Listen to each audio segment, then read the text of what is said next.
म्हणून जगायला शिकवलं ते परमपूज्य भारतरत्न डॉक्टर बाबासाहेब आंबेडकर या सर्व महामानवांना वंदन करून आज या ठिकाणी बुलढाणा जिल्ह्यातल्या सर्व जनतेच्या वतीने वेगवेगळे पक्ष असतील, वेगवेगळ्या संघटना असतील, वेगवेगळे समाज असतील, रहिवासी असतील, शेतकरी असतील, बेरोजगार असतील, विद्यार्थी असतील, या सगळ्यांच्या वतीनं या ठिकाणी हा आक्रोश मोर्चा प्रचंड ताकदीनं, प्रचंड संख्येनं या ठिकाणी उपस्थित झालेला आहे। मंचावर उपस्थित सन्माननीय आनंदराजे आंबेडकर, सन्माननीय कवाडे साहेब, मंचावर उपस्थित सर्व मान्यवर आणि या मोर्चाचं आयोजन करणारे सर्व सन्माननीय सहकारी कार्यकर्ते, बंधूंनो, गेल्या काही दिवसापासून कारण नसताना या ठिकाणी हे उपवर्गीकरणाचं घोडं दामटवण्याचा प्रयत्न होतो। गेली अनेक वर्ष या संबंधामध्ये काही नेते बोलत होते की या ठिकाणी उपवर्गीकरण झालं पाहिजे। मित्रांनो, त्या नेत्यांना माहीत असायला पाहिजे, परमपूज्य डॉक्टर बाबासाहेब आंबेडकर यांनी गोलमेज परिषदेमध्ये ब्रिटिशांच्या समोर जात न्याय निवाडा करताना सांगितलेलं होतं की पुढारलेला समाज आणि हजारो वर्ष गुलामगिरीच्या गर्तेमध्ये अडकलेला हा अस्पृश्य समाज, याच्यामध्ये जमीन आसमानची फरक आहे। आणि मग देशाला आता स्वातंत्र्य मिळतंय, या स्वतंत्र देशामध्ये मागासवर्गीयांची भूमिका काय असली पाहिजे, इतरांच्या बरोबरीनं त्यांना आणण्यासाठी ब्रिटिश सरकार काय करणार आहे, या देशातले नेते काय करणार आहेत, ही भूमिका बेधडकपणे बाबासाहेब आंबेडकरांनी त्या काळामध्ये मांडली। आमच्या या देशातल्या या नेत्यांना माहीत असायला पाहिजे होतं की आपण उपवर्गीकरण मागतोय म्हणजे नेमकं काय।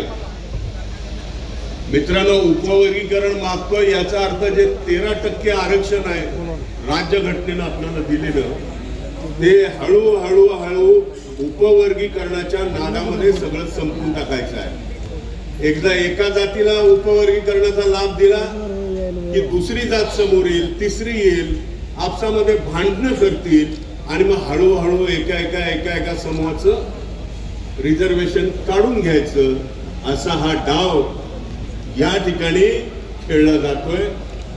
आमचे मित्र सांगितल्याने RSS, विश्व हिंदू परिषद, बजरंग दल, भारतीय जनता पार्टीच्या विविध शाखा ज्या आहेत, यांच्या माध्यमातून हा डाव या ठिकाणी टाकला जातोय। महाराष्ट्रातल्या भाजपाच्या नेत्यांना माहिती आहे की या ठिकाणी रिपब्लिकन पक्षाचे पायलीचे 50 गट आहेत, आपसामध्ये खूप भांडण करतील, निवडणुकामध्ये उभे राहतील, परंतु त्यांचं मतदान त्या गटाला जाईल, परंतु बाहेर जाणार नाही।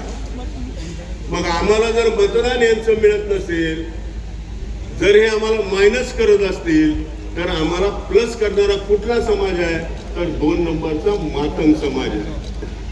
मग या वर्गाला जर चुचकारलं तर हा वर्ग आपल्याला मतदान करू शकतो, म्हणजे आमची टक्केवारी एका बाजूनं गेली तर दुसऱ्या बाजूला ती भरून काढण्यासाठी कुठला तरी समूह आमच्या बरोबर असला पाहिजे, ही भूमिका त्यांनी घेतली आणि मातंग समाजाचे काही कार्यकर्ते, नेते बळी पडले। मातंग समाज आजही आपल्या बरोबर आहे।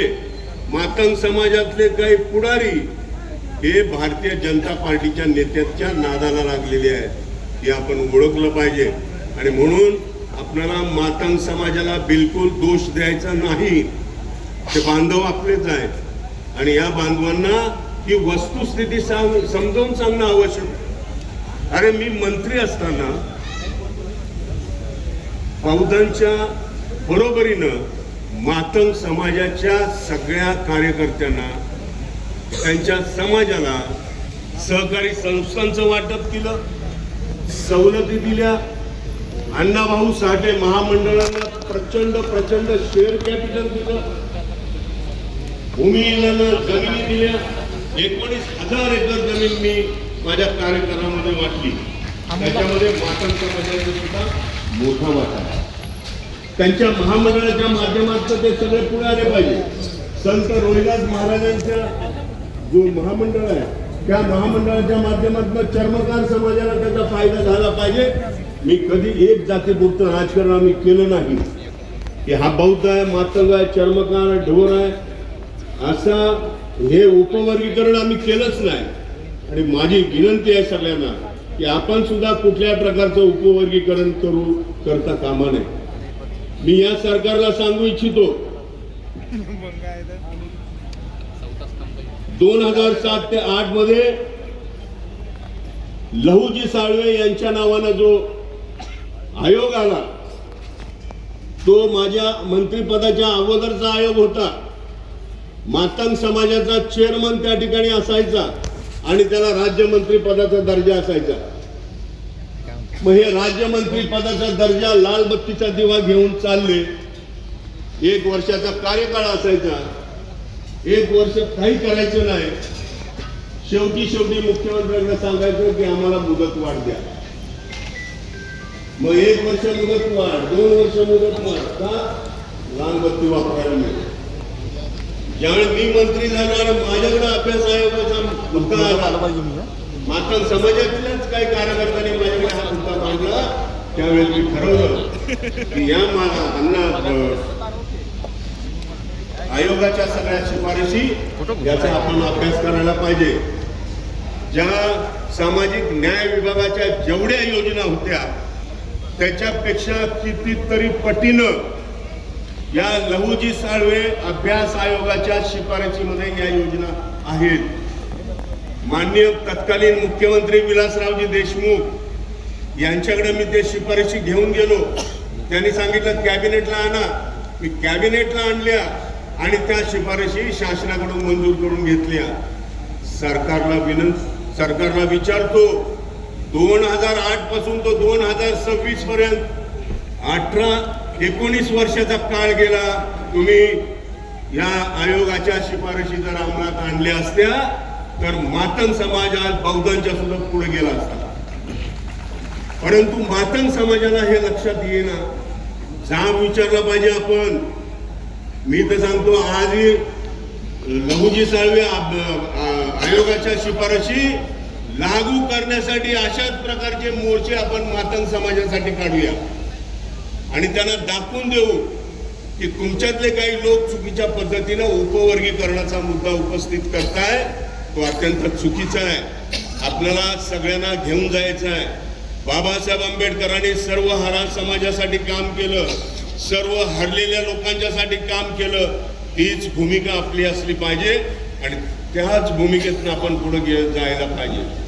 पुन्हा एकदा मला दिल्लीला संध्याकाळी औरंगाबादनं फ्लाईटनं जायचं आहे. उद्या पार्लमेंट आहे. बोलण्यासारखं खूप आहे, नेते खूप आहेत. आयोजकांना धन्यवाद देतो की त्यांनी एका चांगल्या कार्यक्रमाची सुरुवात केलेली आहे. सर्व समाजातल्या सर्व चळवळीतल्या लोकांनी ध्यानात ठेवलं पाहिजे की आपण फुले शाहू आंबेडकर चळवळीतले कार्यकर्ते आहोत. बाबासाहेबांच्या विचारानं, छत्रपती शाहूराजांच्या विचारानं, महात्मा ज्योतिबा फुल्यांच्या विचारानं जाणारे लोक आहोत. कुठल्या एखाद्या जातीच्या विरुद्ध आपल्याला पावलं उचलायची नाही. किंबहुना जे मागासलेले आहेत त्या सगळ्यांना एकत्रित आणून हा जो उपवर्गीकरणाचा मुद्दा आहे तो हाणून पाडण्यासाठी आपल्या सगळ्यांना मिळून प्रयत्न करायचे आहे. जय भीम.